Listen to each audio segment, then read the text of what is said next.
So over the past few years, there have been a lot of great horror movies, but a lot of them are like exceptionally bleak horror movies at the same time. And in the past few months, thanks to movies like *Malignant* and *VHS 94* and *Halloween Kills*, we've gotten a string of movies that remember the days when horror didn't have to just be miserable to be effective. It could be just fun and silly and insane and over the top. It can just be an unapologetic fun time. And now, thanks to Danishka Esterhazy, we have a new film to add to that trend.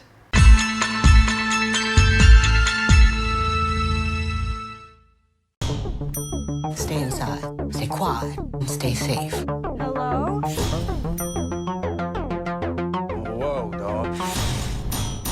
Slumber Party Massacre is directed by Danishka Esterhazy and is a remake of the 1982 film of the same name.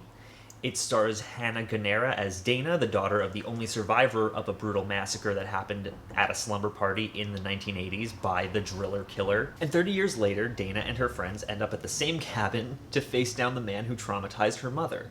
The original Slumber Party Massacre is somewhat of a unique film with an interesting story behind it. It was written by Rita Mae Brown, a feminist author who wrote it as a parody of the slasher films that were big at the time, playing up the tropes and deconstructing the sillier, more exploitative elements that were so prevalent in that day and age. Then producers retooled it to remove the satirical elements and make it a more serious horror film. And then it was delivered to director Amy Holden Jones, who worked on it with Rita Mae Brown and created a slasher film that doesn't really feel like anything else at the time. It's far campier, there's a semblance of self-awareness to it, and it's deconstructing slasher films through a feminist lens that breaks down the more patriarchal aspects of slasher films. Hell, the Driller Killer in question is like a direct representation of all the worst parts of a patriarchal society, spouting off some vaguely sexual one-liners that are really amped up in this new film, and carrying around a weapon that can only be described as overcompensation that kills, right down to the symbolic ending where his metaphorical dick is cut off and he's powerless.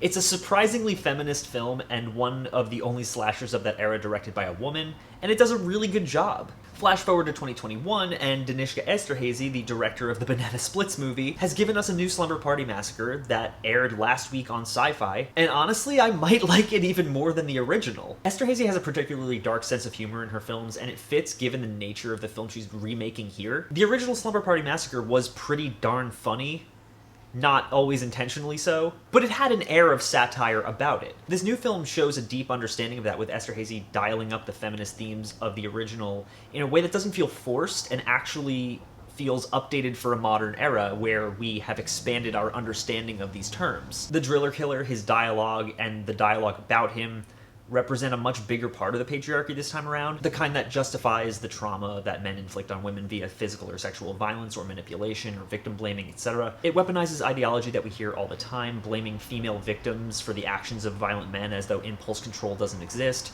as though tempting someone is an excuse to murder them with a big power drill. Although I will say that Rob Van Vuuren, I hope I'm pronouncing that right, is just a delight as Russ Thorne, the Driller Killer in question, mugging like hell and chewing the scenery in like no one's business in a way that I just found hilarious and delightful, and it's clear that he was having the time of his life in this role. It's specifically a film about women taking their power back in the wake of trauma, showcasing both the empowerment and the danger of seeking that kind of revenge, but doing so in a way that's surprisingly charming and funny and flips the expectations of a Slumber Party Massacre on their head in a way that's hilarious. We expect the kind of exploitative, male-gazy aspects of the first movie, with girls engaging in scantily clad pillow fights and getting naked for no reason. So instead, the film goes the opposite direction and exploits a cabin full of dudes who are also having a sleepover nearby and having the most homoerotic pillow-ripping competition ever. Particularly hilarious bait and switch, especially when coupled with the girls armed to the teeth in an arsenal of weapons at that moment, going sadly,